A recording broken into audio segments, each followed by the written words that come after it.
காதல்னா அவருடைய பாட்டு தான் அவருக்கு தாலாட்டுனா மலர்ந்து மலராக இந்த மாதிரி பாடல்கள் தான்.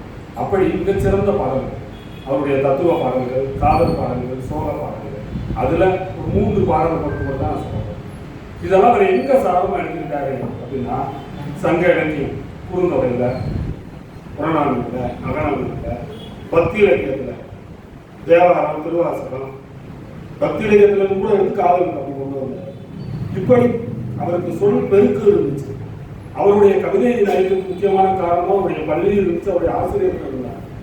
அகராதி சொற்களஞ்சி இருந்துச்சு. தினந்தோறும் பள்ளியில மதிய உணவு இடைவெளிக்கு பிறகு 50 சொற்கள் அகராதியில் படிச்சு சொல்லணும். அப்படி ஒரு பயிற்சி கொடுத்தார் அவங்க ஆசிரியர்.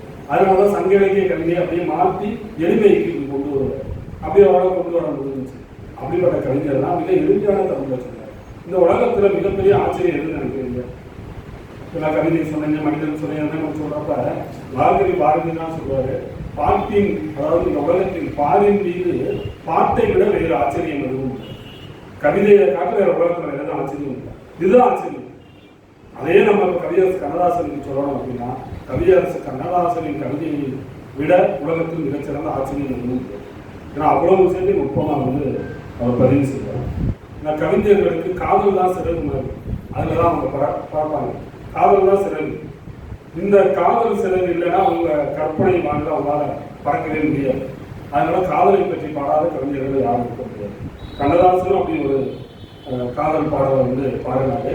மகாகவி பாரதியை போல காதலினால் மானுடருக்கு கவிதை உண்டு, காதலினால் தான் சாகாமல் இருக்கக்கூடும், காதலினால் கவலை போகும், அதனாலே மரணம் பொய்யா, காதலித்தால் மரணம் பொய்யா.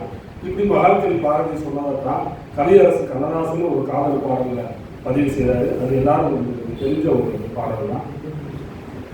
உன்னை காணாத கண்ணும் கண்ணல்ல, உன்னை எண்ணாத நெஞ்சும் நெஞ்சல்ல, நீ சொல்லாத சொல்லும் சொல்லல்ல,